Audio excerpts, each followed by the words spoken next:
Fans of the giant fighting robots, independent miniature manufacturers, and artistic echoes of the 80s. Thank you very much for joining me for an unboxing video. And today we are taking a look at something new and unusual, as I sometimes like to do. Sometimes we do look at quirky models on channel Leaky Cheese.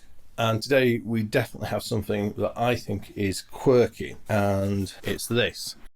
And this is the Dagger Class Scout Striders from Battlecastings. This is a full resin kit with a number of options of these two war striders, or perhaps Mechano combat squires, we could call them. And this is by, as I said, Battlecastings. So this is John Lander's miniature company. So John Lander, a privateer miniature manufacturer from the northern continent of America. We've taken a look at a couple of other miniatures from Battlecastings over the last couple of years. So firstly, there was the Cutlass Class War Strider, and then the Lang Pattern Assault Tank last year. And following on from that, John has recently releasing his third kit, the Dagger Class, and he has very kindly sent me a review copy through to take a look at. And that's what we're going to do in today's video. So what we're going to do is we're going to open up the pack. We're going to take a look at what's inside. I'll show you the pieces. We will see what it's about. Look at the designs. I'll appraise the quality and just generally tell you what I think of it. So that's the plan. John has sent me this kit as a review copy. As always, you know how I work on this channel. If I see good stuff, I'll say that and I'll comment on it. If I see bad stuff, I'll also point that out. But please do bear that in mind when evaluating the opinions I offer in this video. So without further ado, let's take a bit more of a look at this. So yes, he's developed quite a distinct cover design for this, perhaps paying homage to a long defunct manufacturer of large resin models for futuristic gaming. Dagger Class Scout Striders. We've got two of these, a range of options. We've got a model for scale there, 1.25 inches. He's saying these are 28mm scale, which is the same as his other things. Yeah, so come in this box, nice sturdy box, and it is sealed from the Forges of Terror. So first we need to break the seal. I shall do this with care. I want to save the box. So yeah, let's take a look at this. I'm quite intrigued.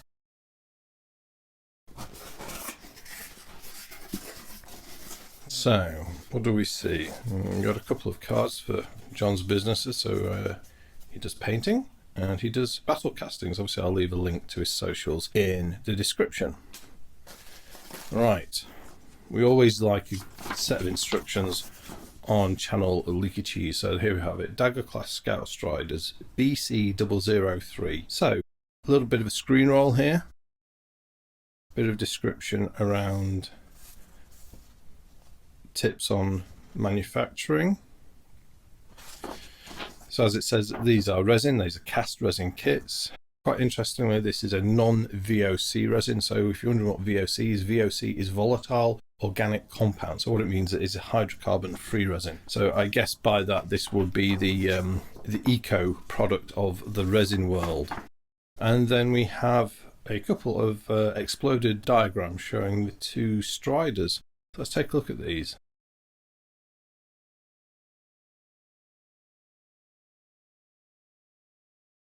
So I'd say this is fairly high level of skill required for this kit, because we're not getting a sequential diagram showing us how to put these together. So there's quite an implicit assumption about your modelling skills to be able to deduce how to assemble these models from this exploded diagram. So that's the first little thought. Another observation, so there are a number of weapon options. There is a missile launcher or rocket launcher, some sort of microwave laser cannon, a chainsaw or chain blade weapon, very much in the style of 2000 AD, Nemesis, a warlock, which was where chainswords came from. A variety, so Strider 2 has a variety of carapace weapons. We have some beam cannons, some automatic cannon, and multi-launch missile pods, along with a thermal lance and a heavy machine gun. This little, I don't know what you call it, forehead mount? It's not exactly a forehead mount. And we've got a few options on each one. So each one has a head, well, 3 heads to be specific, and 2 sets of feet. So that's quite nice. Oh, by the way, teeny weeny little Tyrannosaurus arms, very nice. Some of you obviously may understand where the inspiration from these is coming from, and it's very much how John Lander works. He makes designs that pay artistic homage to long abandoned mechanical units which have been out of production for several decades. Right, so anyway, that's enough of the preamble. Let's have a look at what you get in the kit. So there is 1 bag of resin parts, 2 bags, 3, 4, 5, and then a couple of bases. So these are just these plywood. I think these are plywood, yeah, so quality, not MDF, plywood. And rather nicely, and then this is also alluding to the expert or experienced modeler nature of this kit, we get a series of magnets. And I think these are 5x3mm neodymium magnets, so obviously this kit wouldn't be suitable for young children on account of those. Right, so let's start with the bodies. Oops, I'm making a terrible mess. Apologies, viewers. Right. Now, I'm going to be interested to see how this kit compares to the previous 2 offerings from Battlecastings, the Lining Pattern Assault Tank and the Cutlass War Strider. Now, both those are nice characterful models. Some of the production and prep was not at the standard it could have been. Obviously, for, this is me, I've never made a manufactured miniature. So for me, it's a remarkable achievement. Not as good as perhaps some offerings out there. So it'd be interesting to see if things have improved for this latest kit. Okay, so here we have War Strider 1's body. And this is for this one here, which I'm not sure what we should call it. I think we'll call this the Mantis because it feels a little insectivorous in a predatory way. So we'll call this a Mantis class. Nice clean resin. Obviously you should always wash resin first before painting it and assembling it. So casting quality, what's it like? So I want to look at 2 things. I want to look at the casting quality and then the master prep clean up. So casting quality wise, so I got a bit of a mold slip here to clean up, and that one probably needs some filling as well to fix. There's another slip here that's going to need some filling to put right. Some little bits of clean up here on that tube. I mean, casting wise, that's not too bad. Bit more filling here, not too bad. I mean, could be better, probably average, I'd say. And then in terms of the mascots, he's a printer from 3D printers, and there's been obviously some work done, or possibly quite a bit of work done removing grain from the 3D printer, but unfortunately there's still grain left, and that is something that you're going to need to address when it comes to painting, particularly if you're going to dry brush or wash these, because that will pop like nothing else you would imagine. You can see it all around here as well. But yeah, strangely cleaned up better there, less so there, less so there. Bit of a mixed bag that, and this isn't unique to Battlecastings. Don't get me started on Forge World's Knight Asterius kit or the Mori Quake cannon for Warlord Titan, which when I got, they looked like they were wood chip finish. They were absolutely horrendous, shocking on that price point of kit. But it's something that I don't think is getting enough attention, and I think more work could have been done on that just to get that professional finish and bring it up to the next level. Let's take a look at this one. So this is, what should we call this? I'll call this one the Vulture. So we've got the Mantis and the Vulture. So this is a blockier square design. So in terms of mold quality casting first, that's pretty good, that.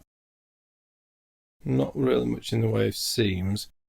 Fairly substantial slip here at the back. That's going to be quite a filler job. Some air bubbling, as you can see there. So that's all stuff that will need filling. So definitely some work to do on that. Otherwise, that's better cast, I'd say, overall than that. Maybe about the same. And then in terms of print artifact cleanup, well, there's a bit that's been left here. So these are the remains of posts from 3D printing. And I suppose out of view, so you could argue it doesn't matter. Unfortunately, still evidence of grain here on this upper carapace, and this is a shame because that is a very visible part of the model. And as I say, if you're washing this and particularly dry brushing it, that's just going to pop out, and I don't think it looks that great, so a bit more there as well. So I still think, much as I said with this piece, there's more that can be done with the prep on these master parts. And the thing with prepping master parts is it only needs doing once, and then you're good for the whole production run. Right, more bits, a lot of bits. Very nicely presented kit. Everything's been individually backed. You've got some good padding. Right, let's have a look now. Are all the legs the same? So I'm interested in if there's parts commonality here. So firstly, let's just establish that. It appears so. Yeah, so I mean, that's a sensible bit of design. Duplicate the parts. I mean, you don't need to reinvent the wheel, do you? Right, so let's do casting quality. I'll do casting quality on all of them, and then we'll do master cleanup. A bit of a mold slip here. That first one was good. Mold slip there to bit running down here. Bit of a seam there to clean up. Bit of a mold slip there. That's a bit of an annoying place to have it. You really want that seam running down this edge, not on that edge, because then you just got to work around all those rivets, which is a little bit frustrating, which I can say from having built hundreds and hundreds of Forge World models. Yeah, a bit flash. Same thing there. That's going to be a bit of a pain to clean up, I can tell already. Obviously, you know, I'm talking about getting these to a professional standard finish. All defects and artifacts removed and cleaned up. People might have their own opinions on what is an acceptable level of prep, but that's how I evaluate things. Right, master prep. So front surface is very nice.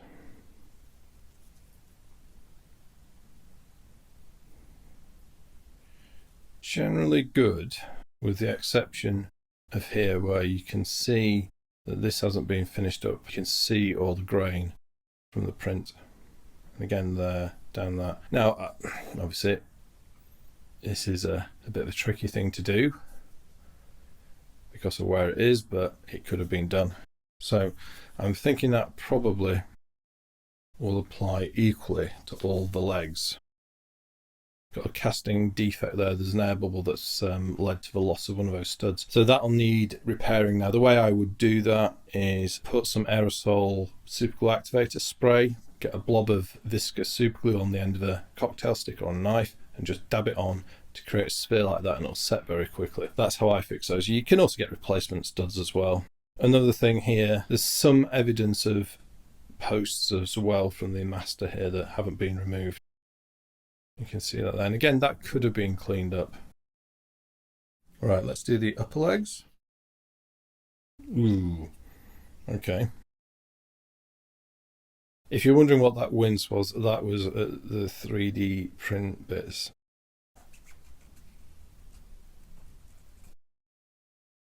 Bit of a mold slip there.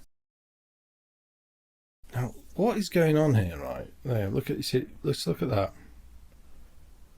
Nicely, fully cleaned up, unfinished. Unfinished, fully cleaned up. I would advise investing a bit more time and effort into cleaning up these 3D print artifacts. And again, there, look at that. And that one's fine. This is inconsistent, yeah, because when you've got a part like this, where the 3D print artifacts have been decently cleaned up, and then you got one like this, it's just like, what happened? You know, was it Friday at 5 o'clock and someone said, we'll leave that? Definitely could be done more on the prep there. Right, the hips. Got a mold slip here and here. So a bit of work to prep those. So in terms of 3D print artifacts, some bits around the back there, some post remnants, I like that. Another slip there. Yeah, there's quite a lot of slippage on this piece. It's all fixable, but it's work that needs doing. Right, let's put our foot in it. I'll tell you one thing, if nothing else on channel Leaky Cheese, there's no shortage of bad puns. So it's nice that he's included a variety of feet for posers. And this is the first truly multi-posable kit I think that we've had from Battlecastings. The Cutlass War Strider was multi-posable, but it was really difficult because of the way the joints were designed to get much range of motion. These, however, I think we're going to be able to do some dynamic poses, and that is certainly what I'll be playing around with when I build them. Right, cast quality. That's fine. Bit of a slip there. I'm going to run out of hands. Oh, I've only got 2 hands. I'm going to run out of fist space. That's a bit of a weird thing to say.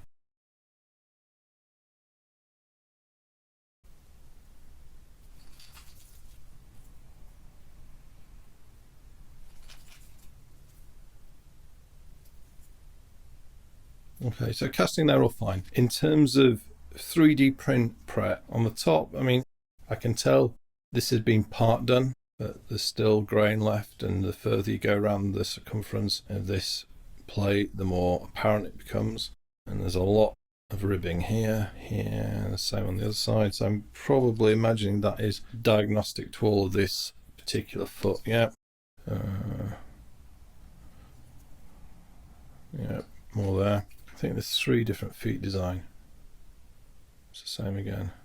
This is the thing, not finishing the prep on one master means every single cast piece looks that way. You know, it just duplicates those defects over and over again. And looking across these feet, there's a bit of a reoccurring theme here.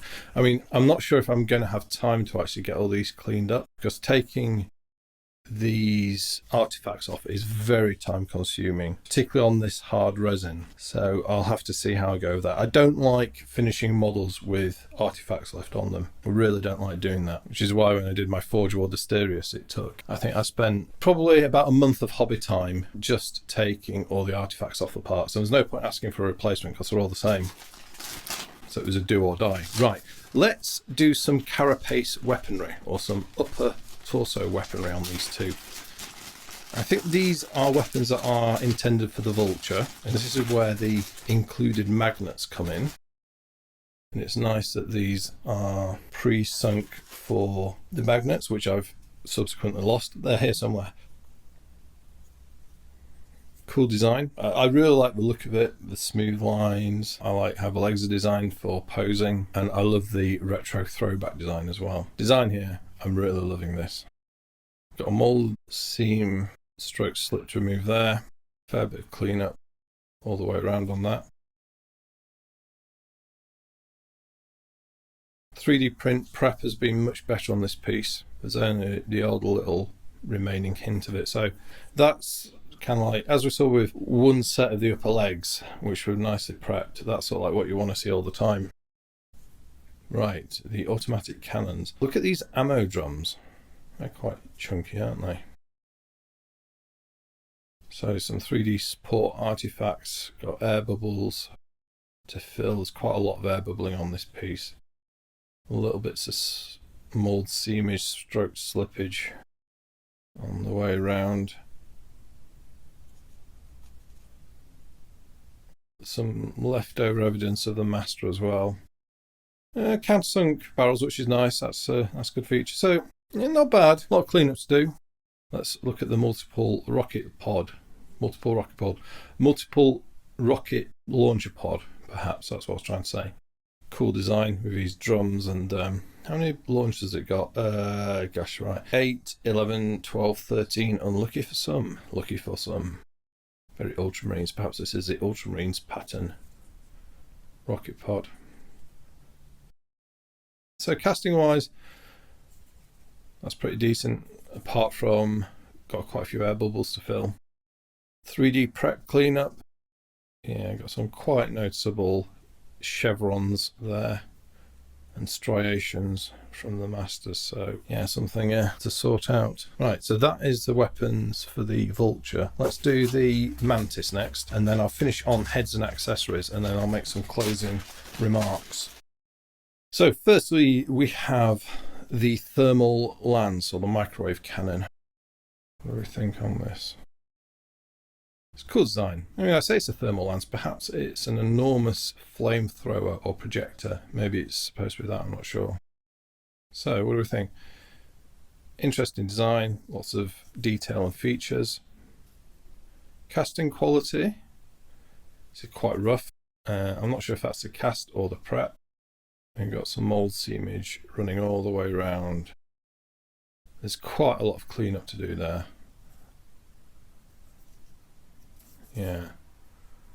So a bit of a rough cast on that one, I'd say. Now look at this. We'll call this a touch of Torquemada. 2000 AD fans will probably understand that. And this is this enormous chain blade weapon, which I presume is supposed to be on some sort of telescoping apparatus to like strike out and retract. Yeah, do like the design. Nice big chunky teeth.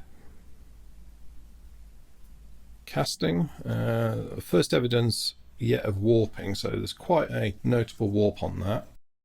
So that'll need heating up in some hot water so it's soft and to bend back to shape, or use a heat gun, or even a hairdryer might do it on hot. Hairdryer is probably better because heat guns are often hot enough to damage things like kitchen surfaces and tabletops. So casting wise, it's pretty decent, yeah. And there's a load of sort of flash and seam to take off on those ridges, which is a real slow chore job for the cleanup crew. Quite a lot of roughness around the shoulder. Interesting design nods. Well, if you know what those are, you know what those are. And quite a lot of cleanup on the cabling. So, I mean, it's better than the thermal cannon or flamethrower, but a fair bit of prep there as well. And then finally we've got the missile launcher, or the guided rocket launcher. Well, that's not oxymoron. A guided missile is a rocket launcher. A guided rocket is a missile. Such a cool design, this. We know where this lived. We know where this is descended from. The prep on this is nice, and given all the curved surfaces on this, there must have been a lot of 3D print artifacts to remove, so I can see that a good amount of prep work has been done, and there's just a little bit of leftovers there. But you see, again, this is a consistency thing. If you can see this on this part, then why not on the feet and the lower legs and the torsos? That's what I feel this kit needs, just to take it up to that next level. Yeah, I like that, very cool. So very well apportioned kit in terms of options. 3 main weapons for both the Mantis and the Vulture, so that's really quite generous. I mean, one thing with this kit, you are getting a good amount for your money. Do we get enough magnets? So we will need 1, 2, 3, 4, 5, 6, 7, 8, 9 magnets. We get 9 magnets. Look at that. 10 out of 10 for correct number of parts. Right, finally, let's wrap this up with some accessories and heads. So firstly, the accessories. So these are the secondary weapon systems. Now, where do they actually live? Ah, okay. So there's this little ball mount here on the Mantis, and then that one which we talked about earlier on the Vulture. We've got 2 heavy machine guns and 2 thermal cannons or microwave lasers. Casting wise, a little bit of slippage on that part. Overall, not too bad. That'll clean up okay. Master prep, well, there's definitely some striations left on that one, but see, again, consistency.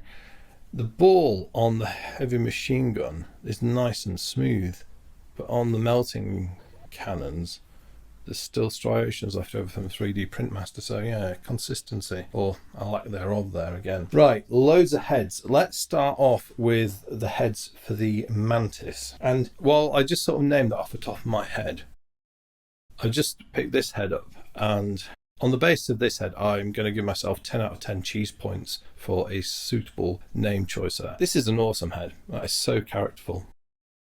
Really like that. Oh yeah, we like this. Yeah, I really like that. That is so cool. Casting wise, got some slipstick fix.